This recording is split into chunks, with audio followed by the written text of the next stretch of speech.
देखो फिल्म को फिल्म की तरह से देखा करो ना, फिल्म में आप क्यों मानते हो फिल्म में सच्चाई होती है? फिल्म देखकर आ रहे हैं, जय श्री राम के नारे लगा रहे हैं, क्या कहेंगे इस बारे में? देखिए इस तरह का माहौल किसी भी सभ्य समाज के लिए अच्छा नहीं है, इससे बचना चाहिए। अक्षय कुमार जो है एक अच्छा एक्टर है, लेकिन एक अच्छा इंसान नहीं। उसको अगर विलन का रोल मिलेगा तो अच्छा विलन बन जाएगा, और अच्छा हीरो का रोल मिलेगा तो अच्छा हीरो बन जाएगा। तो उससे अच्छी एक्टिंग आप एक्सेप्ट कर सकते हैं, लेकिन अच्छा इंसान नहीं है। क्योंकि अगर तो यहाँ पर भी आज एक मूवी बना है, ये कलकत्ता की सरजमीन पर, या हिंदू मुस्लिम सिख ईसाई जैन सब मिलकर हम लोग भी एक मूवी बनाए हैं ताकि हिंदुस्तान में जाए कि हमारा मोहब्बत का पैगाम है। यहाँ सिया सुन्नी वो उसके बाद से बुद्धिस्ट जैन सूफीज़्म के सभी लोग हैं, सूफी संत लोग हैं। सूफी के मतलब होता है इंसान की खिदमत करना। लिहाजा हम लोग भी यहाँ से आज ये पैगाम देना चाह रहे हैं हिंदुस्तान में कि जो हिंदुस्तान को ख़त्म करने की कोशिश कर रहे हैं, लड़ाने की कोशिश कर रहे हैं, वो इस मंच से पैगाम से आज के बाद होशियार हो जाए कि हम लोग सब एक हैं। ये आपको नाम से ही क्लियर हो जाता है, इंटरफेथ कॉन्फ्रेंस। तमाम फेथ को एक साथ बैठा करके मोहब्बत और अमन का पैगाम देने की कोशिश की है। ऑल इंडिया सूफी सज्जादा नशीन काउंसिल की जानिब से ये इंटरफेथ कॉन्फ्रेंस रखी गई थी with the support of Ekta foundation, जो आपके यहाँ के लोकल फाउंडेशन है।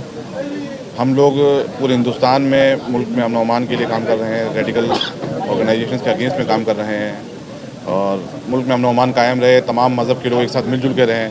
मुल्क में जो अगर नफरत का माहौल बनाया जा रहा है उसको ख़त्म किया जाए, इसमें धर्म गुरुओं का रोल बहुत अहम हो जाता है। और उसी सोच के साथ हमने आज ये आयोजन किया था, इसमें तमाम मज़हब के लोग आए हैं। आपने देखा इसमें हिंदू मुस्लिम सिख ईसाई जैन धर्म के सब लोगों ने पार्टिसिपेट किया, सबके धर्म गुरुओं ने, और अल्लाह का शुक्र है ये कामयाब कॉन्फ्रेंस हुई है। और आवाम ने भी बहुत पेशेंटली हम लोगों को सुना, सब धर्मगुरुओं के विचारों को सुना। सबके विचारों का एक ही मकसद था कि आपस में मोहब्बत भाईचारे के साथ कैसे रहा जाए। हमारे मुल्क का हज़ारों सालों का इतिहास है, इस मुल्क में तमाम मज़हब के लोग मोहब्बत अमन के साथ रहते चले आए और ता क़यामत तक रहेंगे। हम लोग कमिटेड हैं उन लोगों के खिलाफ़ खड़े होने के लिए जो इस मुल्क में इंतशार की बात करते हैं, मजहबी नफरतों की बात करते हैं।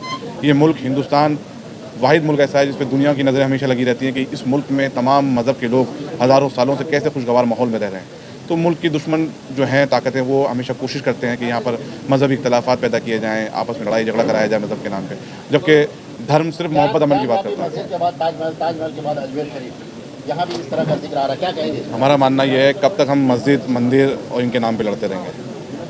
आज का नया दौर है, मोहब्बत और अमन की बात करें। हर मज़हब मोहब्बत अमन की बात करता है। कुछ लोग हैं जो ऐसी बेतुकी बातें करते हैं, हम समझते हैं उनको इग्नोर करना चाहिए। और इतिहास कभी चेंज नहीं होता, इस जाने के जो इतिहास में दर्ज है वो है। और जैसे हम चाहते हैं कि तमाम मज़हब के लोग अगर ऐसे कोई इख्तलाफात चल रहे हैं तो उनको आपस में बैठ के क्या तो हल करें, या जो अगर कोर्ट में ज़ेर गौर हैं तो कोर्ट का जो भी ऑर्डर होगा उसको मानना चाहिए। और मिल्लत के लोग कह रहे हैं कि कब तक हम खामोश रहें?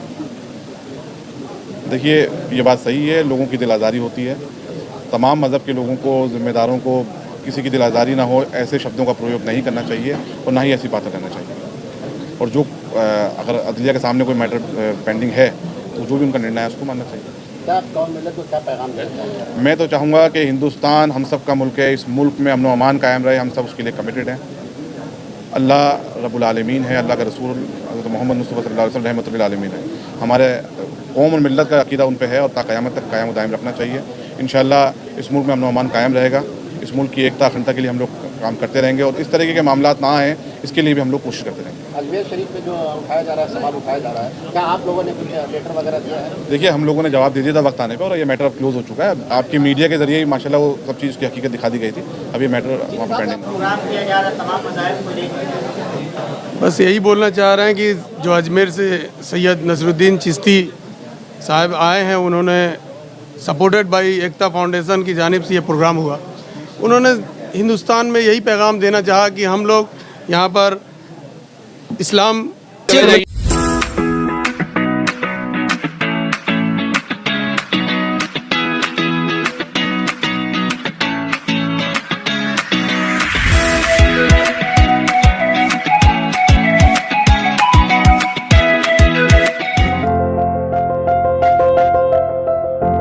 कम्युनिटी से हैं, जैन हैं, बुद्धिस्ट हैं, सरदार जी भी मौजूद हैं।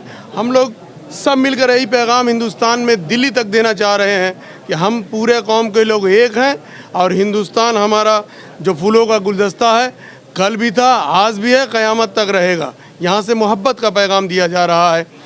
जैसे सूफीज़्म के मानी क्या है, सूरज की तरह होते हैं, हर जगह रोशनी अपना बिखेरते हैं।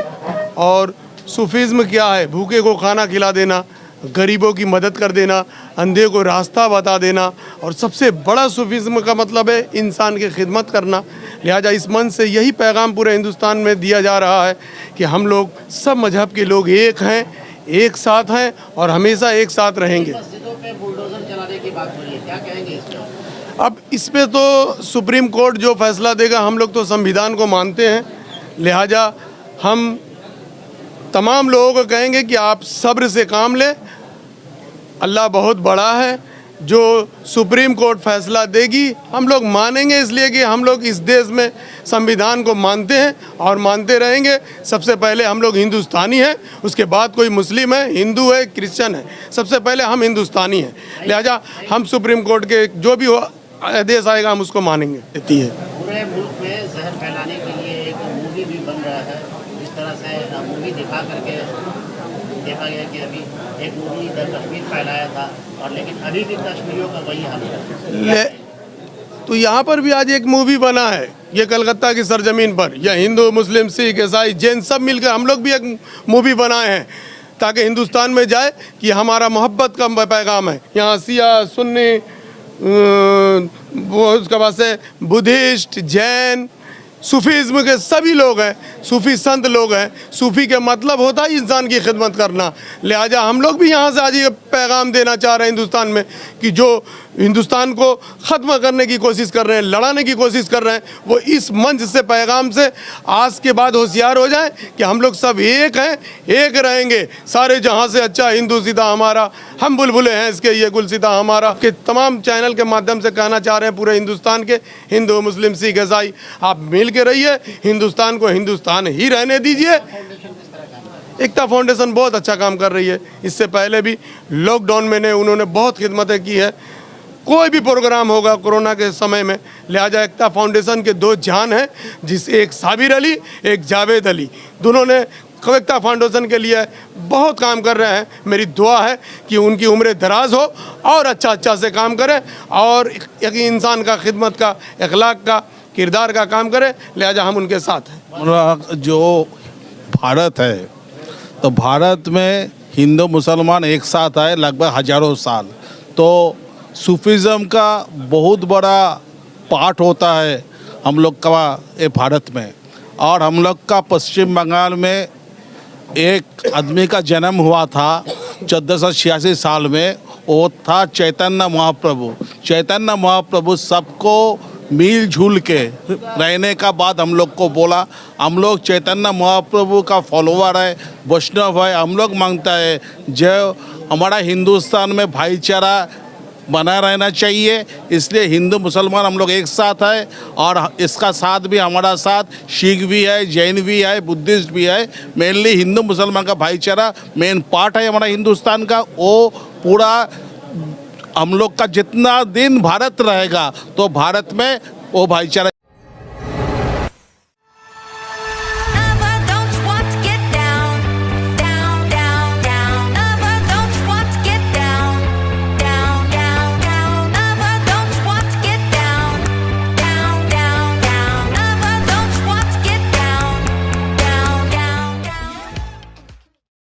चाहिए हिंदू मुसलमान का।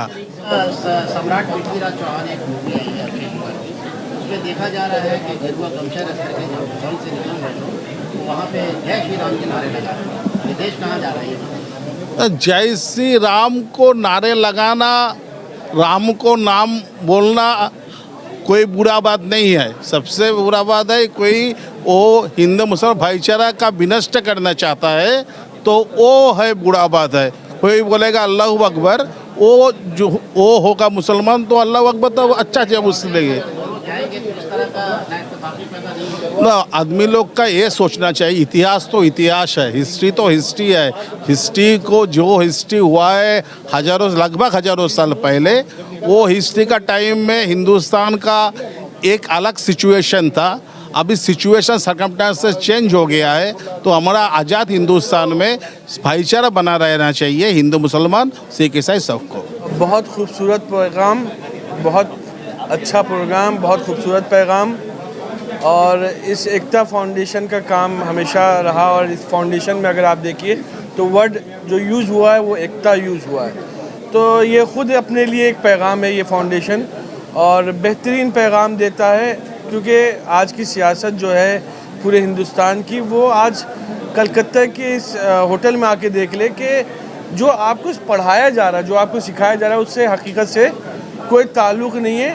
क्योंकि कोई भी धर्म गुरु, पूरे आपने पीछे से रिकॉर्ड किए होंगे, किसी ने भी नफ़रत भरे अल्फाज नहीं इस्तेमाल किए। हर आदमी ने ये साबित करने की कोशिश की हम एक दूसरे के भाई हैं।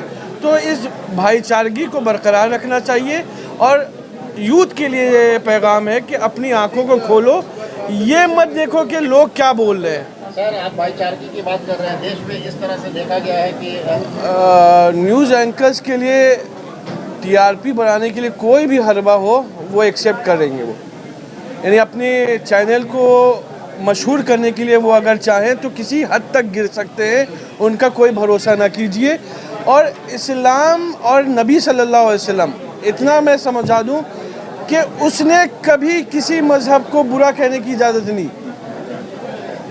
आज तक आप हिंदुस्तान का किसी एक मुसलमान नहीं दिखला सकते जिसने किसी दूसरे मज़हब को बुरा कहा हो। अक्षय कुमार जो है एक अच्छा एक्टर है, लेकिन एक अच्छा इंसान नहीं। उसको अगर विलन का रोल मिलेगा तो अच्छा विलन बन जाएगा, और अच्छा हीरो का रोल मिलेगा तो अच्छा हीरो बन जाएगा।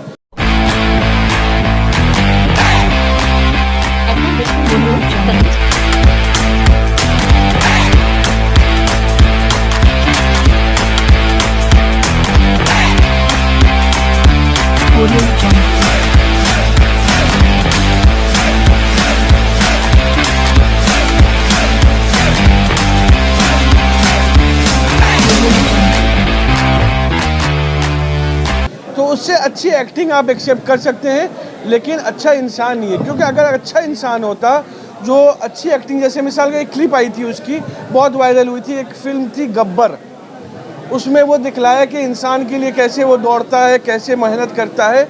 लेकिन जब यही इंसान हमारे पीएम साहब के पास बैठता है तो पूछता है कि आप आम कैसे, वो अच्छा काट के खाएंगे या चूस के खाएंगे, तो वो अच्छा एक्टर कहा जा सकता है, अच्छा इंसान उसको नहीं कहा जा सकता। ऑल इंडिया एकता फाउंडेशन हमेशा, आपने ही कहा, इन भाईचारगी का पैगाम देते हैं, सारे मज़हब को लेकर चलते हैं। तो हम लोगों का मकसद ही है सब लोगों को लेकर चलना एक साथ। अभी मौजूदा जो हालात है पूरे हिंदुस्तान में आप सभी के नज़र के सामने है, तो इस हालात में हम लोग जो काम कर रहे हैं, ये एकता बनाने का, एकता जोड़ने का, यहाँ से लेकर दिल्ली, दिल्ली से लेकर राजस्थान, राजस्थान से लेकर बिहार, हर जगह पे जाते हैं और एकता का पैगाम देते हैं और फैलाने की कोशिश करते हैं।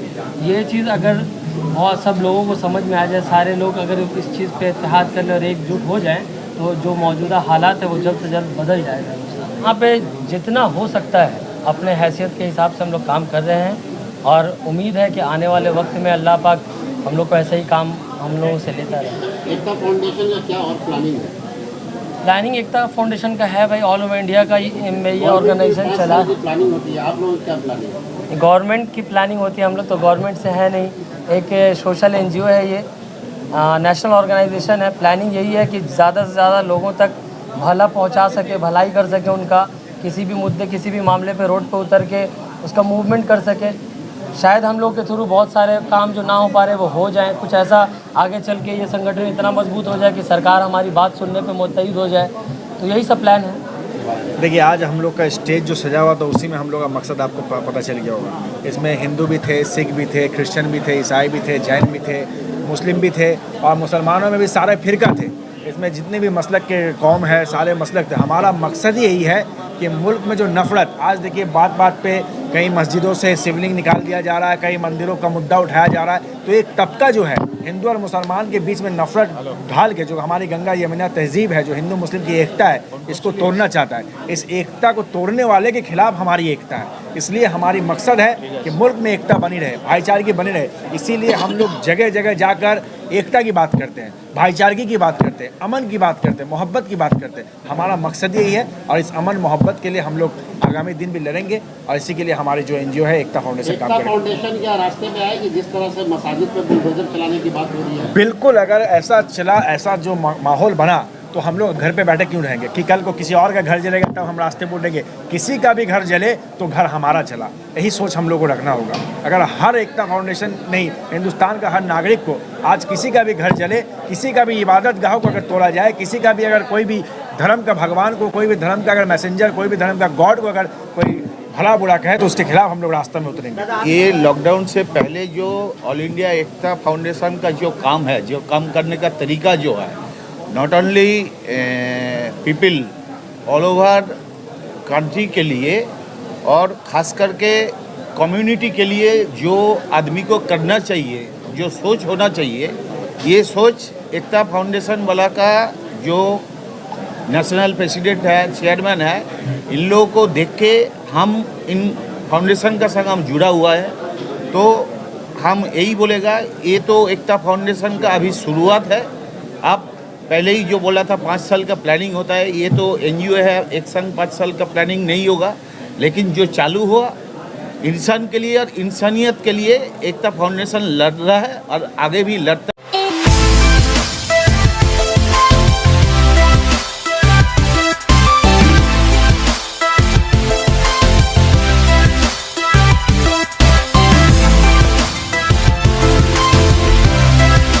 रहेगा और इंसानियत का खातिर एकता फाउंडेशन चलता रहेगा। एकता फाउंडेशन पे ममता बनर्जी की भी नज़र है, क्या कहेंगे आप? देखिए, ये फाउंडेशन जैसे काम कर रहा है आदमी के लिए, आम पब्लिक के लिए, तो सीएम मैडम को नज़र जो है वो हम लोगों के लिए बहुत अच्छा है। आगे हम लोग काम करने के लिए स्टेट गवर्नमेंट से अगर बेनिफिट हम लोगों को मिलेगा, सुविधा मिलेगा, हम लोग और ज़्यादा काम कर सकेगा और ज़्यादा आदमी लोगों के पास हम पहुंच सकेगा, ये तो हम चाहते हैं। और हम लोगों का जो माननीय मुख्यमंत्री जो है, तो दीदी जो है, दीदी भी चाहता है आदमी का डेवलप, और ऑल इंडिया एकता फाउंडेशन चाहता है आदमी का डेवलप, सोसाइटी का डेवलप। आप अपना पूरा परिचय बता दें। मेरा नाम है श्रीकांत सरकार, मानी सरकार। एकता फाउंडेशन को आपने देखा, मेरा जब एकता फाउंडेशन का नाम लिया गया, तालियां बजती रही, क्या बोले? जी, एकता ऑल इंडिया एकता फाउंडेशन से मैं बहुत पहले से जुड़ा हुआ हूँ और धनबाद से मैं आया खास करके इस इत्तेहाद को देखने के लिए। तो इस सरजमी पर जब मैं आया तो एक शेर मुझे राहत इंदौरी का याद आ गया कि नई सदी को नया इनकलाब देना है, हर इख्तलाफ को मिट्टी में दाब देना है, और जो अपने हाथों में तलवार लेके आया हो उसी के हाथों में हमें ताज़ा गुलाब देना है। आज जो सूफीलिज़म का जो ये बेहतरीन प्रोग्राम कोलकाता की सरजमी में हुआ है, यकीनन काबिल मुबारकबाद हैं साबिर अली साहब और जावेद साहब और यहाँ के तमाम कलकत्ता के जो मुजाहिदीन हैं, जो यहाँ के दर्शक थे, बहुत ही गौर से फ़िक्रों के साथ सुना और समझा कि यकीनन ये स्टेज ऐसा स्टेज है जो मिल्लत और मोहब्बत और अख़वत बांटता है। मेरा नाम मोहम्मद सुल्तान अंसारी है, अंजुमन तरक्की उर्दू का सदर धनबाद हूँ और एक मेंबर की हैसियत से मैं ऑल इंडिया एकता फाउंडेशन में भी जुड़ा हुआ हूँ। वहाँ से गया था दिल्ली पैदल, क्या बता दो, थैलेसीमिया ब्लड के लिए आपको कैंपेन के लिए निकले, क्या ऑब्जर्व किए जाकर आपको रास्ते में? ऑब्जर्व किए कि हम लोग गए थे मालदा से दिल्ली, 1400 किलोमीटर हम लोग का पद यात्रा था। हम लोग इंडिया गेट तक गए थे, मालदा ब्लड बैंक से हम लोग निकले थे। बिहार उत्तर प्रदेश होकर हम लोग गए, बिहार उत्तर प्रदेश होकर हम लोग निकले थे। तो हम लोग रास्ते में आदमी लोगों को हम लोग समझाते गए कि थैलेसीमिया क्या है। थैलेसीमिया जो एक बीमारी है, जो जेनेटिक बीमारी है, जो हम लोगों से ही होता है।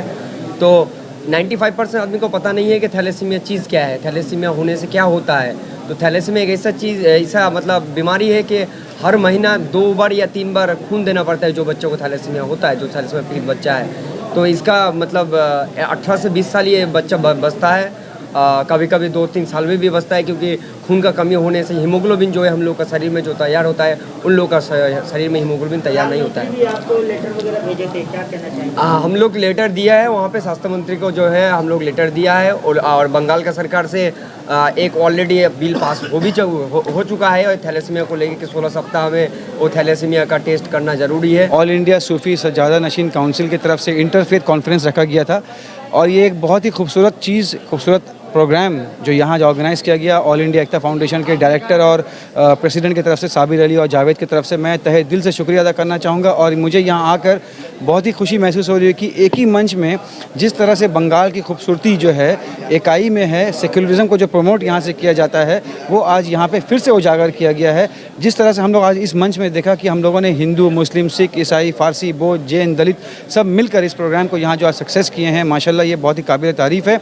और मैं तमाम तमाम आवाम से, ख़ास तौर पर जवान तबके के लोगों से मैं ये कहना चाहूँगा, ये अमन, सुकून, शांति का जो स्टेट है वेस्ट बंगाल, इसको इस तरह से मजबूती से आगे बढ़ाएं ताकि जो जाति और धर्म के नाम पर और गाय और गोबर के नाम पर जो बंगाल में विभाजन, बंगाल में जो डिवीज़न करने का कोशिश कर रहा है, हमें पॉलिटिक्स के नाम पे बदनाम करने की कोशिश कर रहा है, हमें सेक्युलरिज्म को ख़राब करने की कोशिश की जा रही है, उसको मुँह तोड़ जवाब दें।